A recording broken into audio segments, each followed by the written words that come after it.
जे जागा सोडतील ते कायमची जागा सोडतील, जे उठतील ते कायमचे उठतील बर का. काही डुप्लिकेट बसले होते आपल्या लाईट बरोबर उघडे पडले. विठ्ठल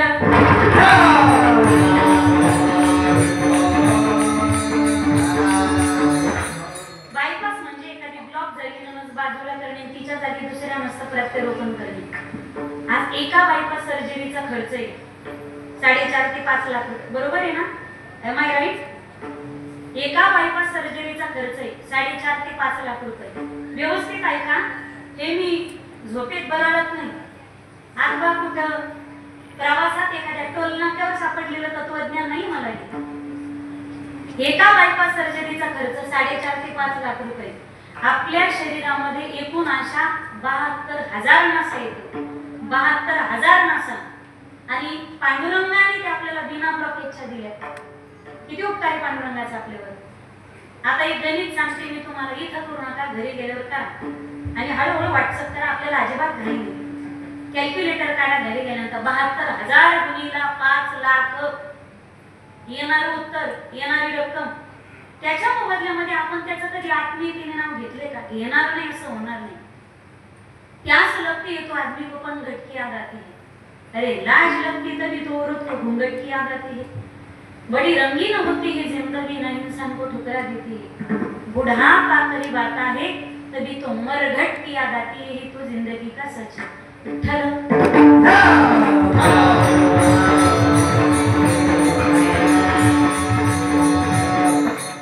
परमेश्वराने तुम्हाला मला जन्माला घातलं आणि जन्माला घातल्याच्या नंतर शास्त्राने काही गोष्टीचं गणित दिलं आपल्याला.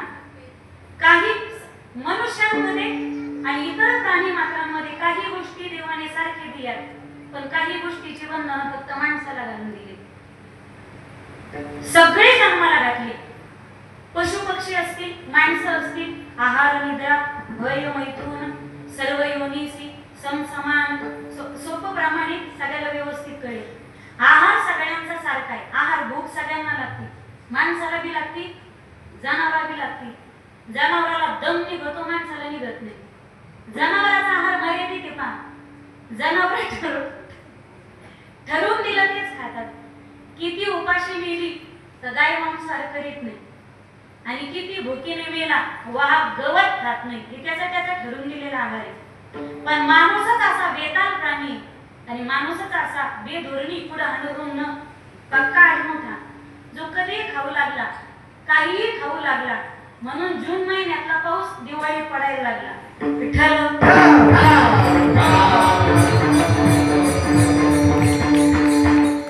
झोप सगळ्यांना येते, माणसालाही गरजेची, जनावरालाही गरजेची. फक्त जनावर झोपतात त्यांना ज्ञान नसतं. माणसं कीर्तनात झोपत नाही. जनावराला कळत नाही कीर्तन चाललंय का काय चाललंय. त्यांना ज्ञानच नसतं त्या गोष्टीचं. आहार निद्रा झोप गरजेची.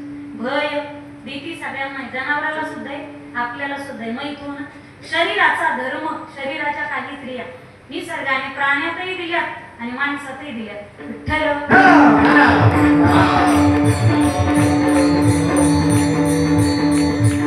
आहार निद्रा भय मैथून सर्व योनीसी समसमान. मनुष्य देहाचे ज्ञान आणि जाण सर्वता.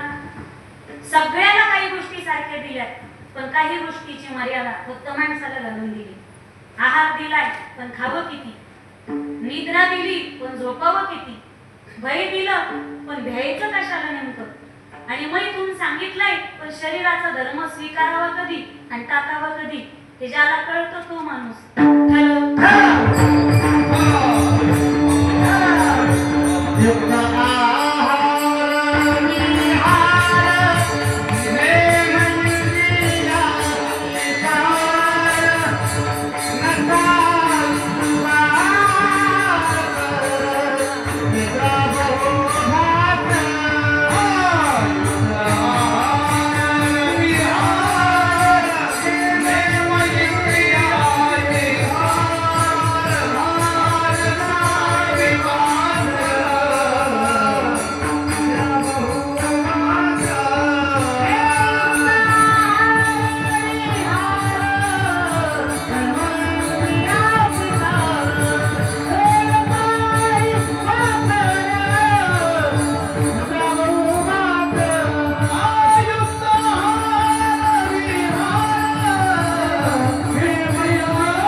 नसावी वासर निद्रा बहु भाषण आहार किती असावा. परमार्थाच्या वाटेने चालत असताना आहाराला संकोचित करावं, आहारावरती नियंत्रण प्राप्त करता यावं. आयुर्वेद असं सांगतं. एका आयुर्वेदिक दुकानावर एक वाक्य लिहिलेलं होतं पहा, आयुर्वेदिक मेडिकलवर. जेवण करत असताना महिला मंडळ ऐकताय ना तुम्ही, एकादशी चतुर्थी सोमवार गुरुवार इकडं पहा, उपासन निरंकार करू नका, नवऱ्याच्या डोक्याला खटखट करून घेऊ नका. त्यांचा असं उपास निरंकार करतात पण दिवसभर नवऱ्याला जाळी देतात रिकामं. एका आयुर्वेदिक मेडिकलवर एक वाक्य लिहिलं होतं, जेवण करताना जेवणच औषधासारखं घ्या, नाही तर आयुष्यभर औषध जेवणासारखी घ्यावी लागते. माणसाला जगण्यासाठी मूठभरच धान्य लागतं पहा. धान्याचं प्रमाण सुद्धा काय सांगितलंय, मूठ धान्य.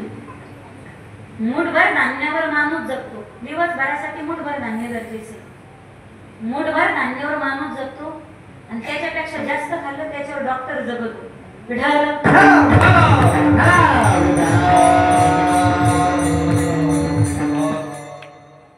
शास्त्र असं सांगते, जेवताना माणसाने शरीराचे 4 भाग करावे. 4 पत्ती, पैतेने, सुरीने, कोराडीने, चाकूने नाही. 4 भाग करायचे. 2 भाग अन्नाने भरा, 1 भाग पाण्याने भरा, 4था हिस्सा श्वासोच्छवासासाठी मोकळा ठेवा. पण काही पहा तुम्ही बहादर पंक्तीला बसता जणू काय पोतच टाचतात. लाभ रे बरकत रे, येऊ दे रे, याला 2, याला ठेव, मला ठेव, याला ठेव, मला ठेव.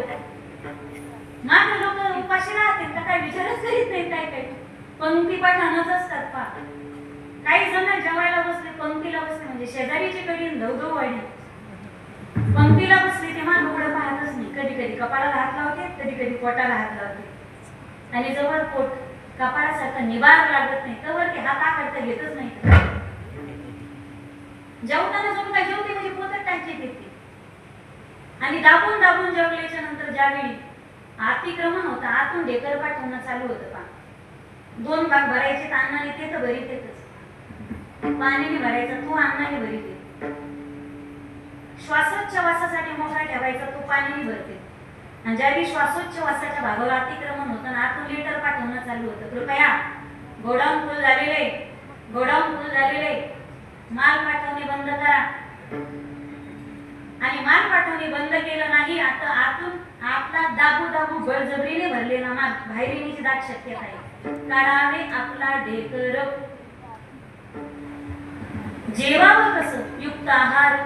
परमार्थाच्या वाटेने चालत असताना तुम्हाला आहारावर नियंत्रण करता आलं पाहिजे. युक्त आहार, विहार, नियम इंद्रिय सिसार, आहार, निद्रा, झोप किती असावी माणसाला. 4 मुद्द्याचा विचार करायचा आपल्याला. आहार, निद्रा, भय आणि मैथून.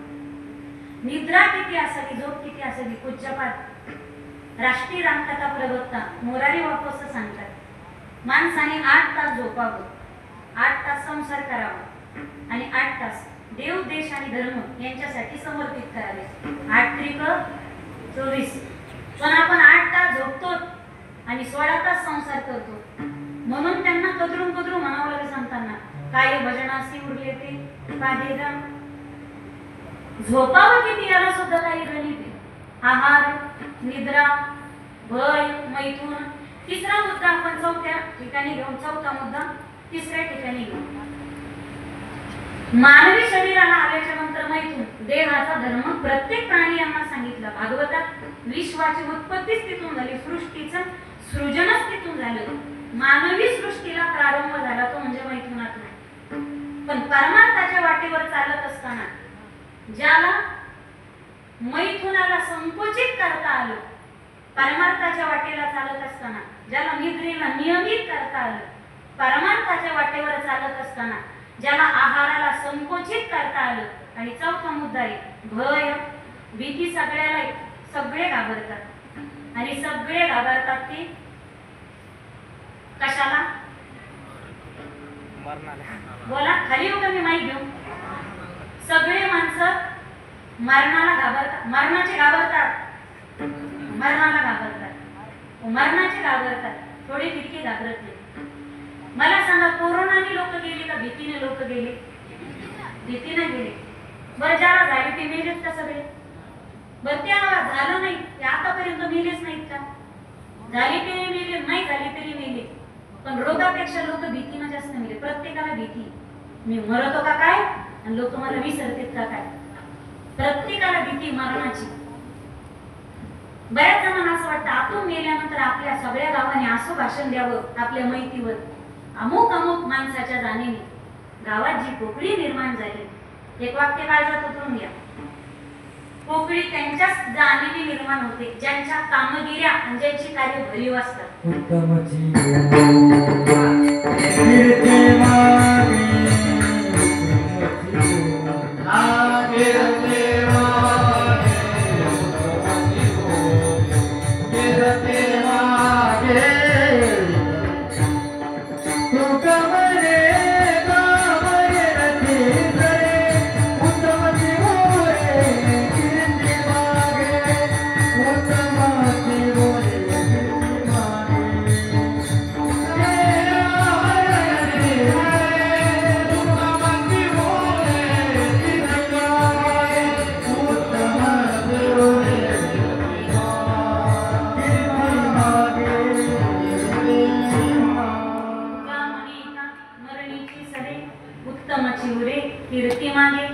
प्रत्येकाला भीती, आपण मरतो का काय, लोक आपल्याला विसरतात का काय.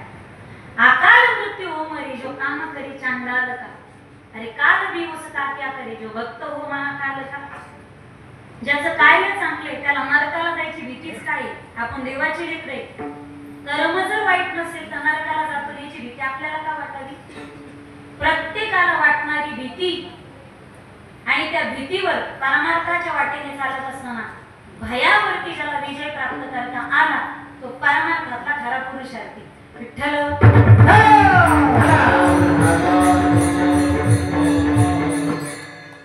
कोणाला वाटू नाही वाटू, कोणी भांडणं करो न करो, घरात दोघी जणी सारख्या भांडत असतात का. कोण, ती आणि ती. परव डेंजर आहे. अजून लहान तरी सासू आणि एका शब्द सांगितलं राजात. अनुभव आले अंगात, तो या सगळ्यात निरीक्षण करतात लेकर, आणि माझ्या अनुभवानुसार बरं का लहान लेकर चांगलं लक्ष देऊन ऐकतात. त्याच्या पुढचं मी काहीच बोलले नाही. घरामध्ये दोघी जणी सारख्या भांडतात, सेलू सासू आणि सून. तुम्हाला काय म्हणतात माहिती, प्रेम करणाऱ्या दोघी आणि प्रेमाचा विषय एकच. सासू प्रेम करते तिचं पोर रे म्हणून, बायको प्रेम करते तिचा नवरा आहे म्हणून. प्रेम करणाऱ्या दोघी आणि प्रेमाचा विषय भांडणं नाही करायच्या तर करतील काय. तर दोघी भांडतात का. सासू भांडते सुनीला, सासूला सारखं वाटत राहतं. तिला वाटतं लग्न झाल्यापासून हे सगळं बायकोलाच मागते, हे दे ते दे ते दे ते दे. तिचा इगो हर्ट होतो, तिच्या स्वाभिमानाला ठेच लागते, सासूपणाला ठेच लागते तिच्या. आणि ती म्हणते 25 वर्ष सांभाळला पण एका दिवसात बायकोनं जिंकला. तिचा इगो हर्ट होतो. आणि लग्न झाल्यानंतर महिना झाला तरी सुद्धा सगळं नवरा आईकडेच मागत असेल. हे दे आई, डबा दे आई, टिफिन दे आई, बॅग दे आई, फोन दे आई, आमक दे आई, धमक. ती म्हणते आई आई आई आई आई. मग मला का म्हणायची आई, सगळं तिलाच मागायचं होतं. ती पोरगी विचार करते 1 महिना झाला लग्नाला पण नवऱ्याच्या मनात बायको म्हणून मला स्थान निर्माण करता आलं. तिच्या बायको मनाला ठेस लागते, तिचा इगो हर्ट होतो. आणि दोघी जणी सारख्या भांडतात का. एक दोन्हीच्या मागला सोपा मार्ग सांगू का. प्रपंच तुम्हाला आहे, प्रपंच मला आहे. संसार तुम्हाला आहे, संसार मला आहे. सासू तुम्हाला आहे, सासू मला बी. आम्ही कुटुंबात राहतो. ही एक विनंती असेल माझी तुम्हाला. प्रपंच आनंदाचा करायचा असेल, भांड्याला भांड लागलं तिथं आवाज होतोच, पण दुसऱ्याला क्रॉस करण्यापेक्षा आपण क्रिएट होणं गरजेचं आहे. थोडं लहान बापाचं झालं मग काय बिघडतं का काय. घर आनंदी राहत असेल आणि माणसं तुटता आपल्यामुळे राहत असतील, आपल्या कमीपणामुळे, तर ज्या ठिकाणी चपला सोडतो त्या ठिकाणी आपल्याला अक्कल नाही. आपल्या डोक्यातली अक्कल सोडून द्यायची, घरात येड म्हणून वागायचं, संसार सुखाचं होतो.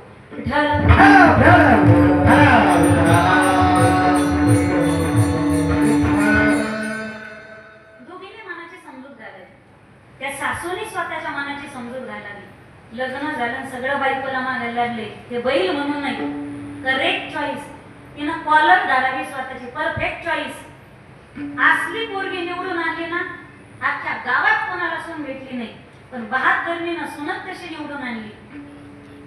सगळं कसं सांभाळते व्यवस्थित, मला कोणी कामच सांगत नाही. आता काय करते, येणाऱ्या आता वारीला, आषाढी वारीला हातातल्या सगळ्या तिजोरीच्या, सगळ्या कपाटाच्या, सगळ्या पिटीच्या चाव्या सुनबाईच्या हातात देते आणि आळंदी ते पंढरपूर वारीमध्ये ज्ञानोबा माऊली करीत जाते. वाटतंय का तुम्हाला? वाजवा टाळ्या, टाळ्या वाजवा. जेवढ्या म्हणताय असं आहे तेवढ्या जरा मनावर घ्या. किती फडफड आहे आपली. तिच्या शिव्या खाण्यापेक्षा तिकडं मंदिरात जाऊन 2 माळा वाढलेल्या बऱ्या आहेत तिनं. सुनांना फार बरं वाटलं असेल आता, नाही का? काही असो, आमच्याकडून बोला. त्यात जेवढ्या सुना आहेत तेवढ्या कान खोलके सुना. तुमची काय सासू नाही मी. जेवढ्या सुना आहेत कानूनच करून ऐका. लग्न झालं तरी तो सगळं नवरा सगळं सासूलाच मागत असेल. तुम्ही मनाची स्वतःच्या अशी समजूत धरायची, घरात माझं त्या मुलाशी लग्न झालंय जो घरामध्ये सगळ्यांचा लाडका आहे, मला तो कामच सांगत नाही. स्वतःच्या मनाला समजावलं आणि स्त्रियांनी एकमेकींना समजून घेतलं. बघा, नगराध्यक्ष या पदावरती विनोद भाऊ गेली 26 वर्ष झाली, 25 वर्ष झाली काम पाहत आहेत. समाजाचं, आपल्या तालुक्याचं, गोरगरिबांच्या हाकेला ओ देणारा माणूस म्हणजे विनोद भाऊ. गोरगरिबांना मदत करणारा माणूस म्हणजे विनोद भाऊ. पण मला असं वाटतं की त्यांच्या घरातल्या महिला समंजस असतील, एकदा त्यांच्या कुटुंबासाठी जोरदार टाळी वाजवा.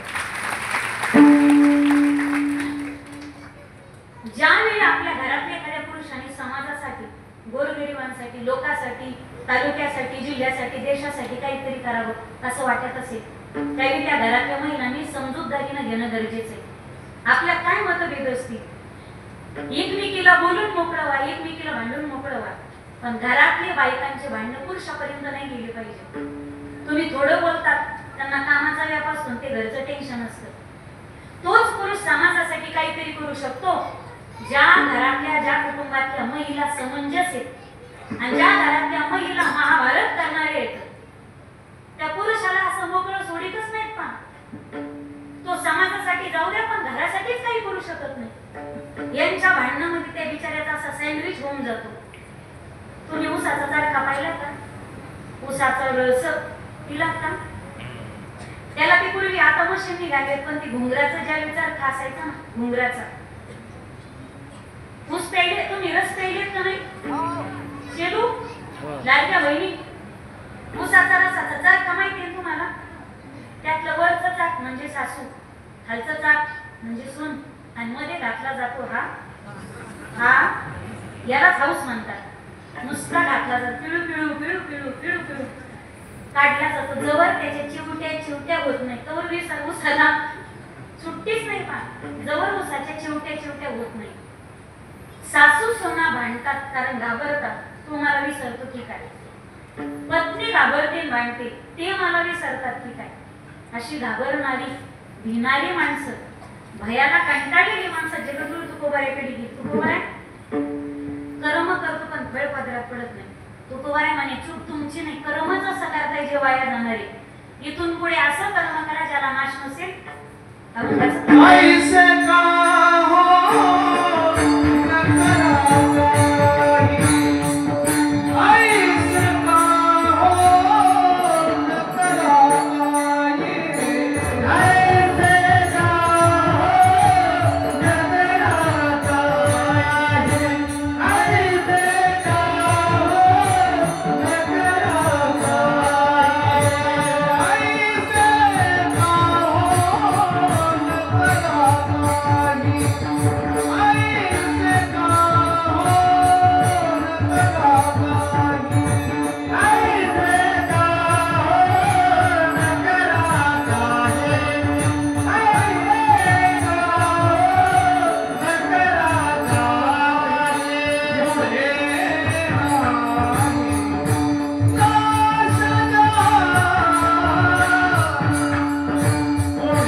की मोकळ्या टाळ्या वाजवा बरं एकदा.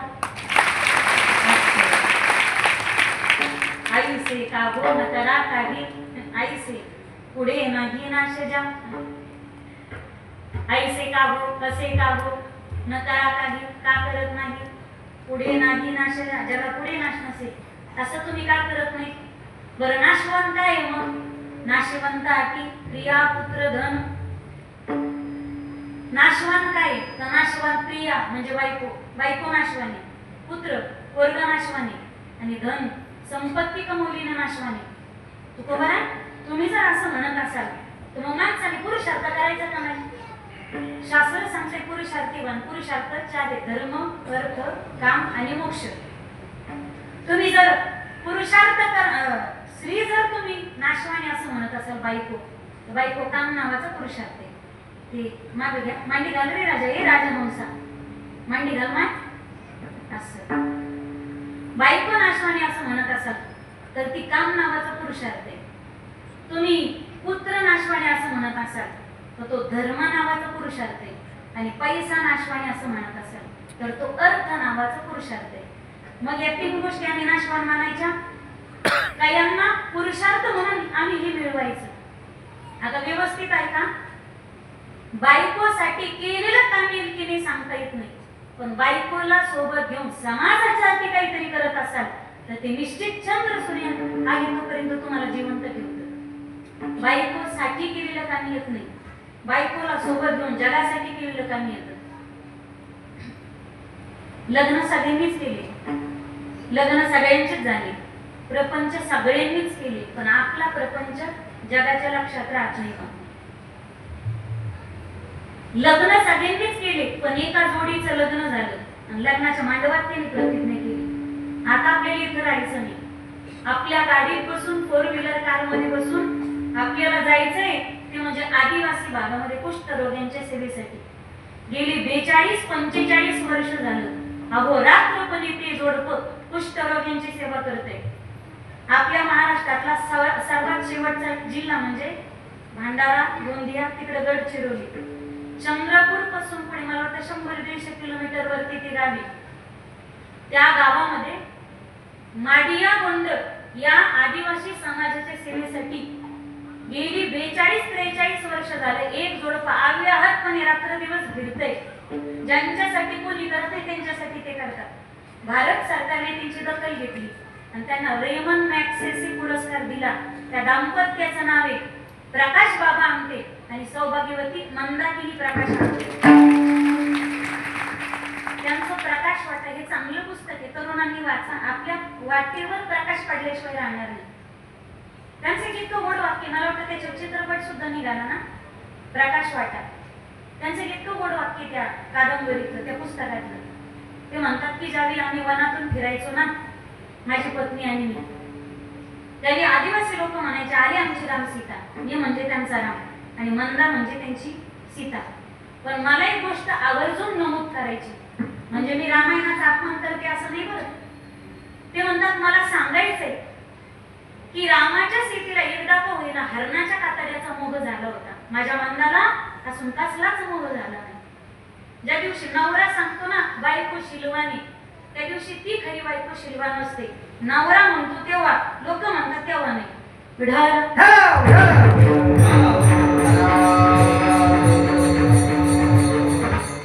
लग्न सगळ्यांनीच केले, बायका सगळ्यांनीच केलं, एकापेक्षा एक सुंदर केल्या. स्वतःच्या बायकोला तेव्हाच्या समाज रचनेच्या विरुद्ध जो रात्रोरात शिक्षण देणारे, स्त्रियांसाठी पहिली शाळा उघडणारे आणि भारतातील सगळ्या स्त्रियांना साक्षर करण्यासाठी स्वतःच्या पत्नीला घेऊन लढ्यात उतरणारे महात्मा ज्योतिराव फुले आणि क्रांतिज्योती सावित्रीबाई फुले अशी जोडी लाखोच्या कधी जन्माला येऊ शकते. पत्नीला सोबत घेऊन गेलं, पैसे का हो न करा काही, वावर सगळ्यांनीच घेतले पण येरी सगळ्यांनीच खाल्ल्या, बांधा सगळेच कोणी खात, बरोबर आहे ना. पण आपली विहीर दलित जमातीसाठी उघडे पडून देणारे जगाच्या पाठीवरचे एकमेव समाज सुधारक ते म्हणजे महात्मा ज्योतिराव फुले. त्यांच्या काळात पहा तुम्ही, आत्ताच्या पुढारीने केलेली पुलं खचते, आत्ता बांधलेले रोड 4-4, 5-5 वर्ष टिकत नाही. महात्माराव फुले इंजिनियरचं काम केलेलं त्यांनी. त्यांच्या काळात त्यांनी जेवढे फुलं बांधलेत ना अजून ते फुलं पडलेली नाही. माणसाच्या वागण्यात किती सत्यता असली पाहिजे. पत्नीला घेऊन समाजासाठी काही केलं तर ते निश्चित कामी येतं. मुलासाठी केलेलं कामी येतं की नाही माहिती नाही. मुलासाठी केलेलं कदाचित नष्ट होणार असतं, पण मुलाला सोबत घेऊन जर समाजासाठी काही करत असाल, जगावं कसं हे छत्रपती शिवरायांनी सांगितलं. आणि मरणाचा इतिहास किती तेजपुंज असावा हे धर्मवीर छत्रपती शंभूराजांनी सांगितलं. वर अनेकाला झाले, पण धर्मासाठी मरणारा एकच छावा होता, तो म्हणजे सिंहाचा. सिंहाचा छावा. आता मला हा इतिहास कळतोय. पण बऱ्याच लोकांना माहिती नव्हतं. थिएटर मध्ये 5-5, 6-6 वर्षाचे लेकरं रडत होते. बघा ना पप्पा, आपल्या महाराजाला किती मारते, कुठे गेले आपले महाराज. अरे लेकरं रडत होते थिएटर मध्ये. आपल्या राजाचा इतिहास कसा होता. खरदिल पर जिसने राज किया क्योंकि जिस्म उसका औलाद था. औरंगजेब के सामने कभी झुका नहीं क्योंकि वो तो हिंदू की औलाद था. ऐसे का हो नकरा काही पुढे नांदण्याशा. धनासाठी केलेलं काम येते की माहिती नाही. अनेक लोकांनी धन कमवलं आणि धन कमावण्याच्या नादामध्ये ते पोरं कमवायची सुरुवात केली. संपत्ती सुसंस्कृत असावी, सुशिक्षित असावी आणि सुसंस्कृत. कोण म्हणतं सोन्याला सुगंध नसतो. ज्या तिजोरीत तुम्ही पैसे ठेवतात, धन ठेवतात, त्या तिजोरीत एका बाजूला संस्कार सुद्धा ठेवा. तिजोरीतले संस्कार त्या सोन्याला सुद्धा प्राप्त झालेला सुगंध आहे. मुलांसाठी सगळेच करतात, धनासाठी सगळेच करतात, पण स्वतःच्या वाट्याचं धन.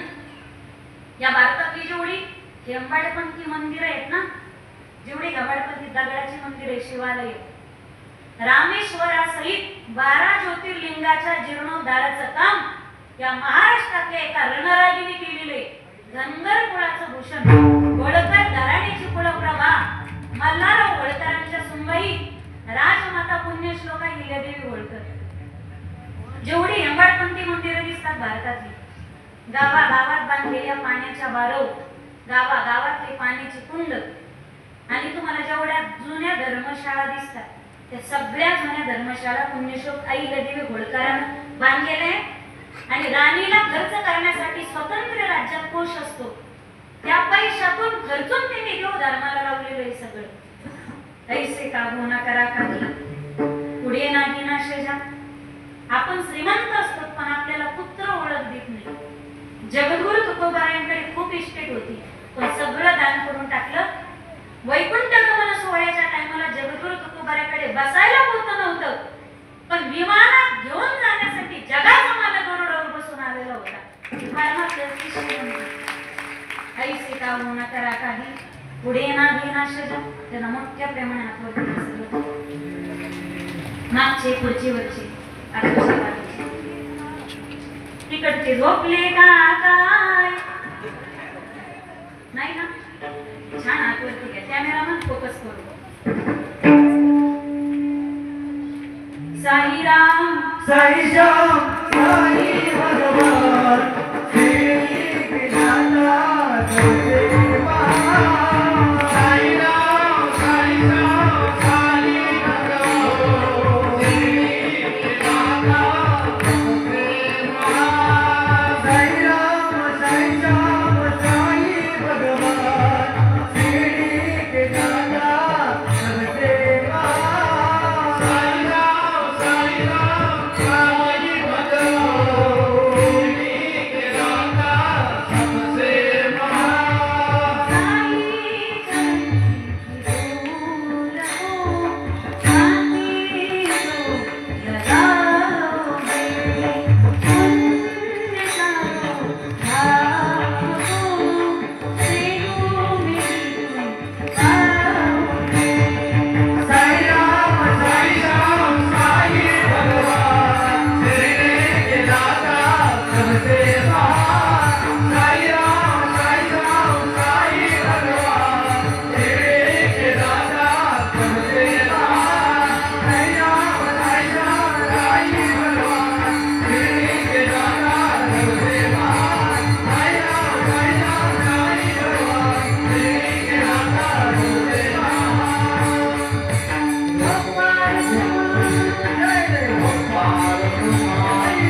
विश्वंभरा शरणागत भूतजात बंधोनी सर्वा भूती पाहिले तो वासुदेव.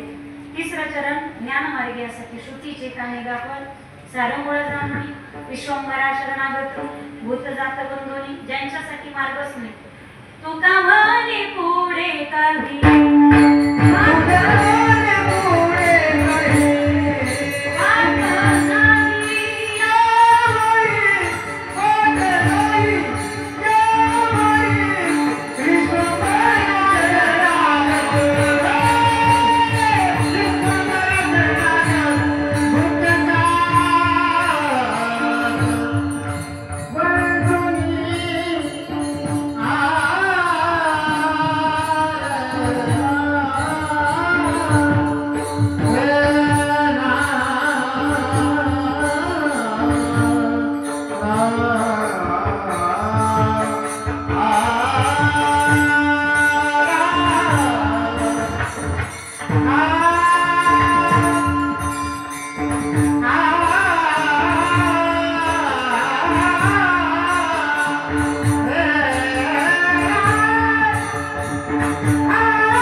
मर्यादा पुरुषोत्तम प्रभू श्री रामचंद्राच्या सद्गुरु साईनाथांच्या चरणात दिंडी समर्पित करून ज्यांच्या माध्यमातून एवढं मोठं साईनाथांचं साई कृपेने मंदिर उभं राहिलं, मंदिराचं सुंदर सभागृह आहे. हे मंगल कार्यालय आहे का काय? मंदिर इतकं सुंदर आहे. मंदिराच्या समोरचा परिसर एखाद्या मंगल कार्यालयाप्रमाणे तर वेगळं काही लावायची गरजच पडली नाही. पा डेकोरेशन आधीच होतं सुंदर. मंदिरही छान आहे. मंदिराचं बांधकाम, मंदिराचा गाभारा, मंदिरातला परिसर, मंदिरातली साईनाथांची मूर्ती अत्यंत मनमोहक आहे, अत्यंत सुरेख आहे. मंदिराचं बांधकाम प्रत्यक्ष असं वाटतं आपण शिर्डीत जाऊन दर्शन करतो की काय. इतकी पवित्रता, इतकी स्वच्छता, इतकी शिस्त, सगळ्या गोष्टीचं नीटनेटकेपण आणि सगळ्या गोष्टीची भव्यता आणि दिव्यता. त्या साईबाबाच्या समोरचं ते डोंगरच मला वाटतं 1-1.5 लाखाचं असेल. इथलं नाही, मी आतलं सांगते. ते साईबाबाच्या समोरचं डोंगरच तेवढे 5 लाखाचे. म्हणजे पैसे गप्पा आपण आणू नाही श्रीमंतासमोर, पण साईबाबा म्हणजे एखाद्या माणसाची श्रद्धा किती असू शकते पा. आपल्याला शिर्डीला दर्शनाला जाता येत नाही म्हणून आपल्यासाठी विनोद भाऊंनी सेलू तर शिर्डी उभी केली असं म्हणायला. आज श्रद्धेने हजारो लोक येतात, माथा टेकतात, दर्शन करतात आणि शिर्डीत गेल्याचा अनुभव घेतात. पण मंदिर जो बांधतो ना, दर्शन करत असताना जितकं पुण्य दर्शन करणाऱ्याला आहे तितकंच पुण्य प्रत्येक माणूस येईल त्याच्या मागे मंदिर बांधणाऱ्याला सुद्धा असतं बरं का. इथं हजारो लोक येतील, पिढ्यानं पिढ्या लोक दर्शन करतील, पण हे सगळं पुण्य बोरुडे परिवाराला आणि विशेष करून विनोद भाऊला ते देत राहतील. आणि पिढ्यानं पिढ्या नाव नाही गेल पा. कोणी मंदिर बांधलं होतं? बोरुडे या आडनावातल्या एका माणसाने बांधलेलं होतं. नगर बोराडे या आडनावातल्या माणसाने बांधलेलं होतं. कोणी बांधलंय मंदिर? नगराध्यक्ष माणूस होऊन गेले, त्यांनी बांधलं होतं. नाव काय होतं त्यांचं? तर विनोद भाऊ. तुमचं नाव 1000 वेळा लोक घेतील, पिढ्यानं पिढ्या घेतील, पुढे जाऊन याचा जीर्णोद्धार करतील. पण साईनाथ इथं चंद्र साधू संत आहे तोपर्यंत चंद्र सूर्य असतात. पिढ्यानं पिढ्या साईनाथांचं मंदिर इथे राहील. पण पहिला मंदिराचा शुभारंभ पहिल्यांदा साईनाथ ज्यांनी स्वतःच्या भक्तीच्या जोरावरती इथं प्रगट केलं म्हणून विनोद भाऊ तुमचं पिढ्यानं पिढ्या नाव घेतलं जाईल. ऐसे का हो ना करा काही, पुढे नाही नाशजा. कदाचित घर बांधलं, 3ऱ्या पिढीत नाव घेतील का नाही माहिती नाही, बंगला जर बांधला तर. पण मंदिर बांधलं, घरचे नाही, दारचे नाही, पाहुणे रावळे नाही, आता शेलू पिढ्यानं पिढ्या नाव घेईल. ऐसे का हो ना करा काही, पुढे नाही नाशजा. आणि अशी माणसं आपल्याला लाभावी, वारंवार लाभावी. इथून पुढे यावी तशी किती जणांना वाटतं